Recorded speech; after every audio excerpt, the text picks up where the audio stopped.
site où ma zone est désormais urbanisée. Pour mieux quantifier ces changements et mesurer exactement la superficie en kilomètres carrés des zones urbanisées pendant ces 4 décennies, sur toute l'Île-de-France, j'ai réalisé ce deuxième diagramme montrant les surfaces urbanisées en fonction de leur origine: eau, forêt, sol déjà artificialisé ou zone agricole. Vous l'avez vu à travers cet exemple simple. Quelle que soit la nature, la volumétrie ou le format de vos données raster, la plateforme ArcGIS est un système complet pour l'imagerie, qui innove en permanence pour vous en faciliter l'usage en desktop comme en web. Merci Gaëtan, tu ne bouges pas parce qu'on a encore besoin de toi pour la toute dernière démo de cette plénière.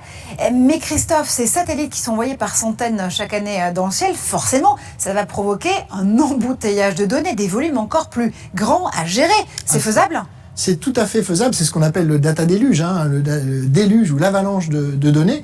ArcGIS est capable de gérer ces big data géographiques et aussi ces big data d'imagerie. Et c'est pour ça aussi qu'on va sur le cloud, parce que le cloud nous donne des capacités que nos utilisateurs n'ont pas besoin d'investir sur leurs propres infrastructures.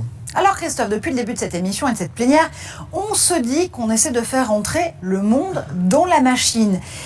Mais le problème, c'est qu'on est d'accord, le monde n'est pas plat. Non, c'est une évidence, le monde n'est pas plat, le monde est en relief et les contenus 3D sont devenus de plus en plus présents dans les systèmes de nos clients, de nos utilisateurs. Pourquoi ? Parce que c'est de plus en plus facile de lever, comme ici, vous le voyez sur la vidéo qui va tourner, à Saint-Quentin-en-Yvelines, dans la communauté d'agglomération de Saint-Quentin-en-Yvelines, nos clients se dotent de plus en plus de riches contenus 3D qui décrivent le territoire. Et ces données, elles sont disponibles partout, que ce soit sur le web, que ce soit en mobilité. Vous pouvez emmener la maquette du territoire avec vous.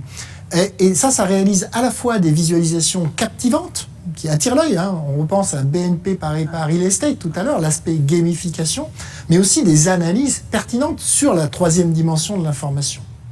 On poursuit nos investissements sur ce sujet-là, on n'arrête pas bien sûr. Esri vient notamment de faire l'acquisition récemment de N-Frames. N-Frames, c'est une entreprise allemande spécialisée dans la construction de modèles 3D urbains à partir de procédés photogrammétiques et donc d'imagerie. Et nos clients vont retrouver très rapidement des outils de ce type à l'intérieur même de la plateforme ArcGIS. Et il n'y a pas que ces contenus qui prennent du volume, les pixels aussi. Et d'ailleurs, c'est une nouvelle solution qui est développée en ce moment par ArcGIS. Ça s'appelle les voxels. Alors, si vous connaissez Minecraft, a priori, les voxels, ça n'a pas à avoir de secret pour vous. C'est un modèle d'information 3D pour la visualisation et l'analyse. On a laissé Gaëtan sur le rooftop tout à l'heure. Il va quand même falloir aller le rechercher maintenant. Gaëtan, les voxels, c'est à toi. Je suis ravi de clôturer cette série de démonstrations en vous présentant les couches de voxels, un nouveau type de données exploitables depuis la dernière version d'ArcGIS Pro. Ces couches permettent de visualiser et d'explorer en 3D des phénomènes multidimensionnels de manière très interactive. Un peu comme ces briques de Lego, les voxels sont des cubes tridimensionnels pouvant stocker une grande variété de données. Vous visualisez ici une couche de voxels représentant la concentration moyenne de monoxyde de carbone dans l'atmosphère. Vous pouvez découper ces voxels pour découvrir des informations cachées à l'intérieur. Avec des outils simples, vous explorez vos données en 3D. Par exemple, avec les options de filtrage et de mise en transparence, j'accentue interactivement l'affichage des concentrations les plus importantes. Les couches de voxels peuvent être aussi utilisées pour d'autres analyses complexes, comme la modélisation géologique du sous-sol. Partons maintenant en France, et plus particulièrement près de Givet, dans les Ardennes. Pour le moment, vous visualisez de manière classique la géologie fournie par une carte au 50 millième drapée sur la surface. Mais que se passe-t-il sous la surface du sol ?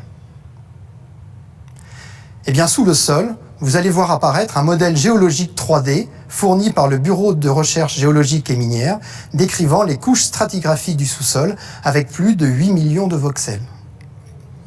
Très interactif, ArcGIS Pro exploite le processeur graphique de votre machine pour naviguer de manière fluide dans des volumétries de voxels très importantes.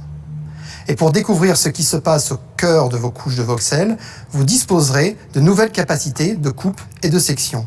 Par exemple, ici, une coupe horizontale me permet de dévoiler les différentes tranches et de comprendre la structure du sous-sol. Je peux également utiliser des sections pour choisir la direction et l'orientation des plans de découpe souhaités. Les sections peuvent être créées et enregistrées dans mon projet ArcGIS de manière à être imprimées pour enrichir mon étude. Ici, je vais créer interactivement une nouvelle section. En la déplaçant, je vais pouvoir visualiser parfaitement les formations présentes de part et d'autre de cette faille.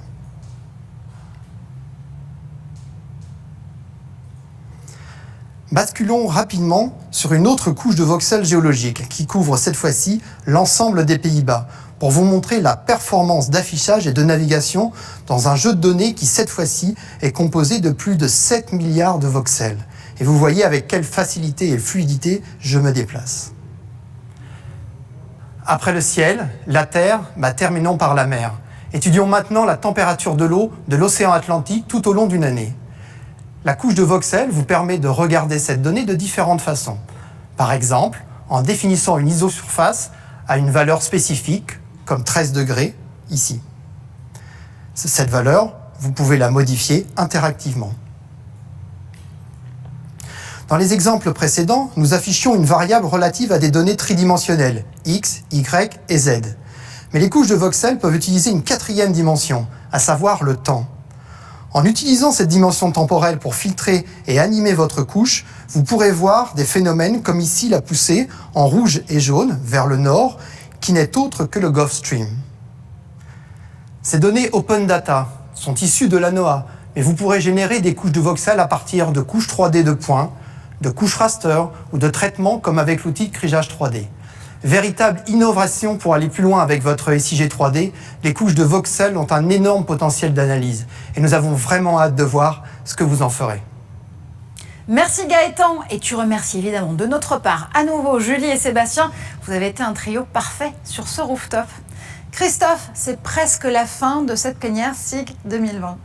Et oui Marjorie, c'est l'heure de la conclusion.